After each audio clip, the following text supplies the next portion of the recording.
Pemimpin yang berani, pemimpin yang baik akan terpanggil untuk menghadapi yang tidak mungkin dan mencari jalan agar yang tidak mungkin kita atasi.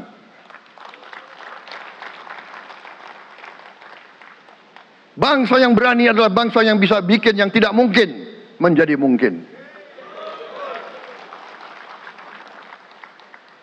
Saudara-saudara, di tengah itu cita-cita yang begitu besar, yang begitu kita idam-idamkan, kita perlu suasana kebersamaan. Kita perlu suasana persatuan. Kita perlu kolaborasi kerjasama, bukan cekcok yang berkepanjangan.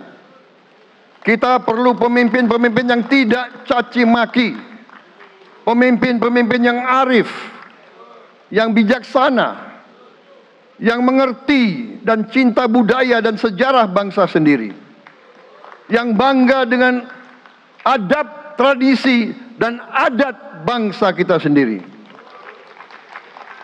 Kita dari sejak dahulu, pemikiran, kehendak, dan rancang bangun pendiri-pendiri bangsa kita, dari sejak awal bangsa ini berdiri, kita ingin menjadi bangsa yang berdemokrasi. Kita menempatkan kedaulatan rakyat setinggi-tingginya. Dalam dasar negara kita, Pancasila, kerakyatan merupakan sendi utama dari kelima sila yang kita junjung tinggi. Kerakyatan yang dipimpin oleh hikmat kebijaksanaan dalam permusyawaratan perwakilan. Kita menghendaki kehidupan demokrasi, tapi marilah kita sadar bahwa demokrasi kita harus demokrasi yang khas untuk Indonesia. Demokrasi yang cocok untuk bangsa kita. Demokrasi yang berasal dari sejarah dan budaya kita.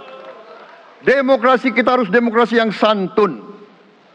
Demokrasi di mana berbeda pendapat harus tanpa permusuhan. Demokrasi di mana mengoreksi harus tanpa caci maki. Bertarung tanpa membenci.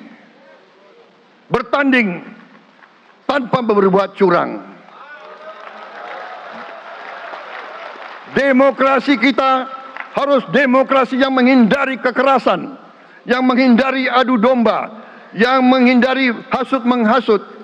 Demokrasi kita harus demokrasi yang sejuk, demokrasi yang damai, demokrasi yang menghindari kemunafikan.